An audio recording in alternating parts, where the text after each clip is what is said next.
Yumuko ako at tinangkang pulutin ang bond paper nang biglang may tumulong pulang likido roon.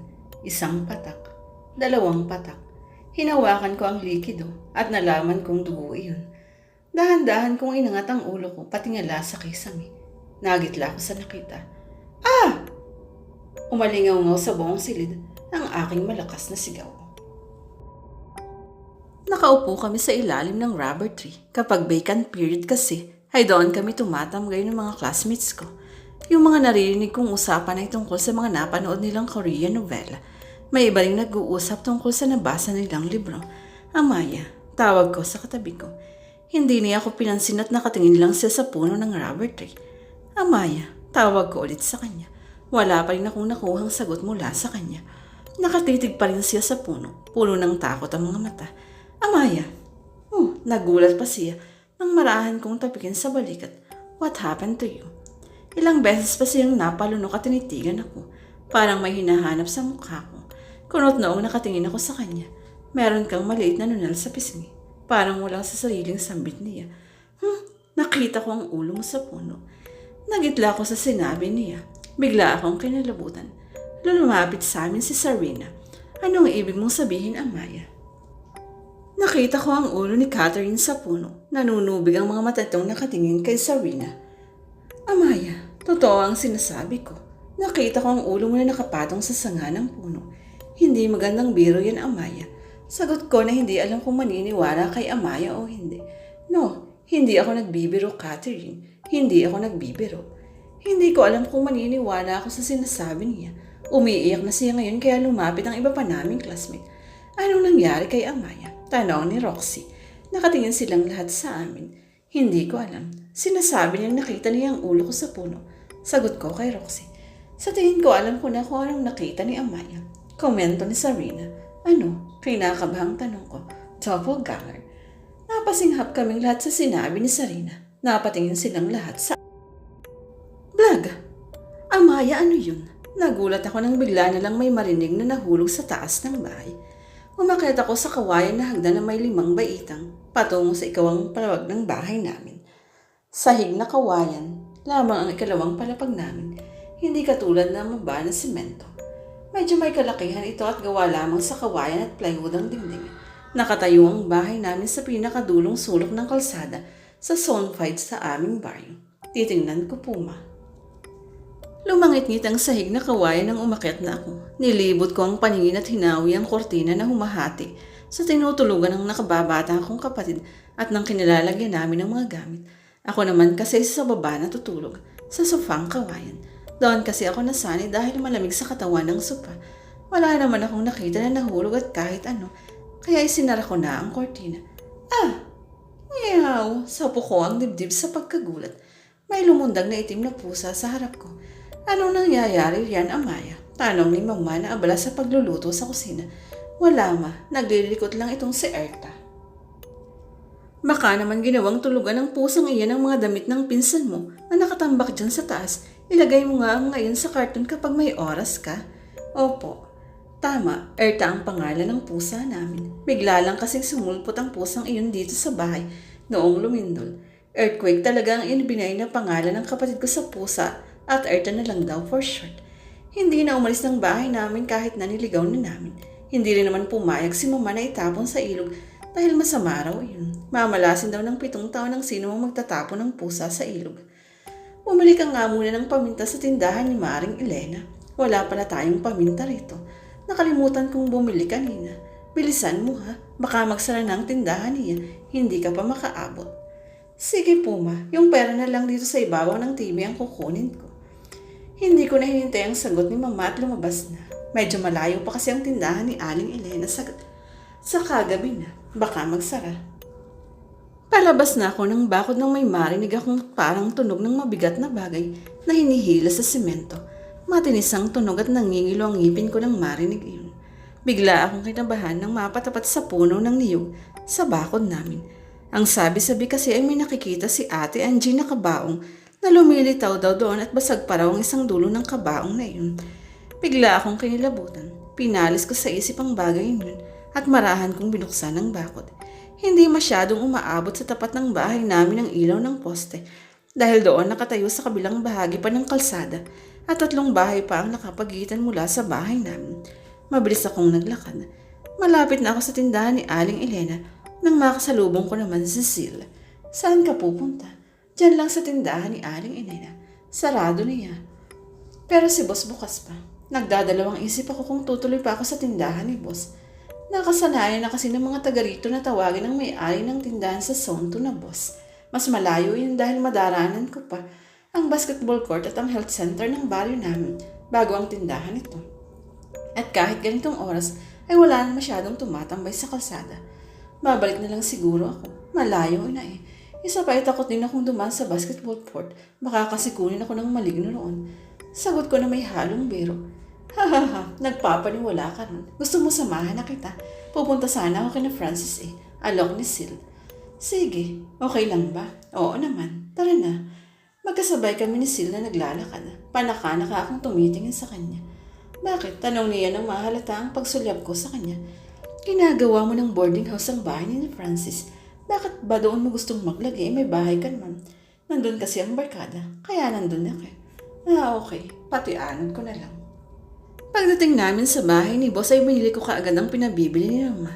Yun na nga lang ang bukas na tindahan. 3 lang kasi ang tindahan sa barrio namin. Yung isa sa Zone 5 na kay Aling Elena at ang isa ay sa Zone 3. Ayos na ba? Tumango ako. Naglakad uli kami pabalik. Bilisan natin. Mukhang sinusundan tayo ng manliligaw mo. Biglang kumabog ang dibdib ko nang marinig ang sinabi ni Sil. Kaya ayokong lumabas ng bahay lagi ay dahil sa sinasabi niyang manliligaw ko. Hinawakan niya ako ng mahigpit sa kamay. Maglakad ka lang ng mabilis pero huwag kang lilingon, okay? Okay. Parang gusto nang umangat sa ere ng mga pako dahil sa bilis ng paglalakad namin. Para kaming nasa horror movie na hinahabol ng isang serial killer. Wala akong ibang naririnig kundi ang sinasabi ni Sil at ang malakas na kabog ng dibdib ko.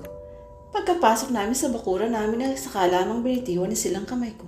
Pumasok ka na. Kung dito na lang kaya muna. Marahan itong tumawa. Ikaw lang ang habol niya at hindi ako. Don't worry, I can take care of myself. Siya lang, sus, huwag kang mayabang dyan. Dinukot ko ang maliit na bote na laging nasa bulsa ko at inabot iyon kay Sil. Lagi ko yung dala kahit saan man ako mapunta. Ano to? Basta ilagay mo lang yan sa bulsa mo. Ibalik mo na lang sa akin bukas dahil alam mo namang mas kailangan ko yan. Na hindi ko kailangan to. Inabot niyo lang ulit sa akin. Pero sige na aalis na ako. Pakain na lang ako kay Tita Nina at JM. Ingat ka. Itinaas lang nito ang kamay at lumabas na ng bakura natin. Pumasok na ako sa loob at inilak ng mahigpit ang pinto. Bakit ang tagal mo? Taon pa po kasi ako bumili sa tindahan ni Boss Ma. Sarado na po kasi si Aling Nena. Sabi ko sabay abot kay Mama ng pinabili niya. Mabilis naman ito yung hinalo sa niluluto niya. Ha, sana bumalik ka na lang. Mabuti na lang at walang nangyari sa'yo. Sinamahan po ako ni Silma. Nakasalubong kasi siya kanina. Papunta sana siya sa bahay ni na Francis. Mabuti naman. Delikado para sa iyo ang lumabas ng bahay kapag kami na. Alam ko po. Oo nga pala. Malapit ka na mag-16. Anong gusto mo sa birthday mo? Magluto ka na lang ng pansit ma. Singit ng kapatid kong si JM. Nakapapasok lang sa kusina. Saan ka galing? Si Taning ma. Diyan lang po kay Ate Rose. Naglalaro lang kami ni Mac. Dito na nga po ako duman sa kusina. Nakalakasi ang pinto sa salas. Pinapayagan ni Mama ang kapatid kong lumabas ng bahay kahit gabi. Basta sa kapitbahay lang namin si Ate Rose ito pupunta. Inaanak ko kasi ang 3 taong panganay ni Ate Rose sa si Mac. Kahit ano na lang ma, okay na ako. Nakangiti kong sagot. Sige, magluluto ako ng spaghetti. Iyon, sagot ng kapatid ko na pumalakpak pa. Madaragdagan naman kasi ang edad ko sa susunod na linggo. Kapag birthday namin ng kapatid ko, ay laging may handa si Mama. Ma, kanina kasi. Ano ate, sinundan ka naman ligaw mong pogi? Parang gano'n na nga. Hindi nila titigil yun. Huwag mo lang ihihiwalay sa katawan mo ang ibinigay ko sa'yo ha. Ma, totoo rin po ba ang kwento tungkol sa puno ng nara nasa bungad ng basketball court? Napabuntong hininga si Mama. Inilapag na ito ang nilutong ulam para sa pahon na namin. Late na kaming maghahaponan dahil gabi na nang umuwi si Mama galing sa trabaho. Sa syudad pa kasi siya nagtatrabaho sa tuwing Sabado ng gabi ang uwi niya. Kapag weekdays, 2 lang kami ng kapatid ko sa bahay dahil wala na rin akong papa. Patay na. Naglagay ako ng 3 pinggan at kubyerto sa mesa at naupo. Iyon ang sabi ng matatanda rito sa baryo. Ang kwento kasi nila mula sa elementarya, sa basketball court, sa kalsada hanggang dito sa bakuran natin ay daanan ng mga engkanto papunta sa ilog. Ang ilog ang nagsisilbing daungan nila, ang naroon naman ang kanilang sosyalan. Parang park lang at sa elementary sila nakatira. Napahumindig ang balahibo ko sa sinabi ni Mama. Kung gano'n ang bakuran pala namin ang mismong daanan nila papunta sa ilog. Maliban kasi sa ilog ay may maliit na sapa sa Zone 5. Mataas na bahagi yun ng baryo namin at halos ang mga nakatira roon ay mga kamag-anak na namin pero may kalayuan ng kapitbahay. Ang tubig na nagmumula sa sapa ay dumadaloy sa ilog. Pero Ma, may nakakita na po ba ng mga engkanto na yun? Ano ba naman yung pinag-uusapan nyo, ate? Gabing-gabi yan ang pinag-uusapan nyo. Tumahimik ka na nga lang dyan. Napaismid ang kapatid ko at sumiksik kay Mama. Biglang lumikot ang mga mata ni Mama. Meron na, Maya. Sino po? Ang lolo mo. Si lolo po? Tanong ko ulit. Oo, may third eye kasi ang lolo nyo. Kung ganun, Ma, totoo ang mga sinasabi ni lolo nang tuwing nalalasing siya? Oo, kahit ganun ang lolo mo, hindi siya natatakot na makipag-usap sa mga engkanto at iba pang nilalang na hindi nakikita ng mga ordinaryong tao. Naalala ko noong dalaga pa ako. Nagising ako sa kailaliman ng gabi dahil may narinig akong nagsasalita. Nang bumangon ako at sumilip sa pinagmumula ng boses, nakita ko ang lolo mo na nakatayo riyan sa likod ng puno ng mangga at may kinakausap. Sinasabi niya sa kausap na palantayan daw kami ng auntie mo. Anong nangyari, Ma? Kinabukasan umakyat ang auntie mo sa puno ng mangga dahil hitik sa bunga. Gustong-gusto kasi ng auntie mo na umakyat doon at doon mismo sa taas kinakain ng mangga dahil hindi nag-iingat na hulog siya. Ngunit sa pagkagulat namin, hindi man lang umaray ang auntie mo nang mahulog. Imagine na ganoon kataas ang puno ng mangga natin pero hindi man lang siya umaray. Malapad pa ang ngiti. Noong tinanong siya ng Mama, yung lola mo, sabi niya, na parang may sumalos sa kanya bago pa siya tuluyang bumagsak sa lupa. Naisip ko kaagad yung narinig ko sa pag-uusap ng lola mo sa hindi ko nakikitang nilala. Cool, pwede rin kaya yung sabihin sa kaibigan ni lola na bantayan din kami, Ma? Singit ni JM. Haha, paano ko sasabihin hindi ko naman siya nakikita? Dahil ang lola mo lang nakakakita sa kanya kahit ang lola mo ay hindi rin. Anong sabi ng lola dati tungkol sa kakayahan ni lolo na makipag-usap sa mga engkanto, Ma? Siyempre nung una takot ang lola mo. Pero sa katagalan ay nasari din siya. Naalala mo ba noong nabubuhay sila kapag may okasyon dito sa bahay? Lagi silang may handog dyan sa likod ng bahay. Tumango ako. Kahit hanggang ngayon pa rin ang ginagawa ni Mama. Kapag may okasyon dito sa bahay, lagi kaming nagtatabi ng pagkain para ihandog doon sa likod. Nagtatamka man ako dati. Ngayon alam ko na ang dahilan. Ma, hindi ka ba natatakot dito sa bahay? Kayong dalawang dapat kong tanungan yan dahil kayong naiiwan dito. Dati hindi. Ngayon takot na. Ate, kapag bumalik na si Mama sa trabaho, samahan mo na akong matulog sa taas, ha? Psst, umatake na naman yung kaduwagan mo. Ikaw ba, Amaya? Hindi ka natatakot dito? Hindi naman, Ma. Kinakabahan lang ako sa mga naririnig ko minsan.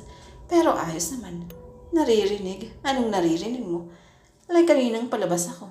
Narinig kong parang may tumutunog na hinihilang mabigat na bagay dyan sa tapat ng nyug natin. Ano po? Matamang tinignan ni Mama. Tapos nung nagising ako bandang alauna ng umaga, narinig kong nag-iingay ang mga manok sa likod pero parang ang pangit ng ingay nila. Parang nasasaktan na ewa. Anong ginawa mo? Wala po. Natulog ulit. Ayos ka rin, ate. Natatawa ang kwento ng kapatid na si Jeme. Ano naman ang gusto mong gawin ko? Makikiyak sa mga manok? Pasalkas dito kong sagot sa kapatid ko.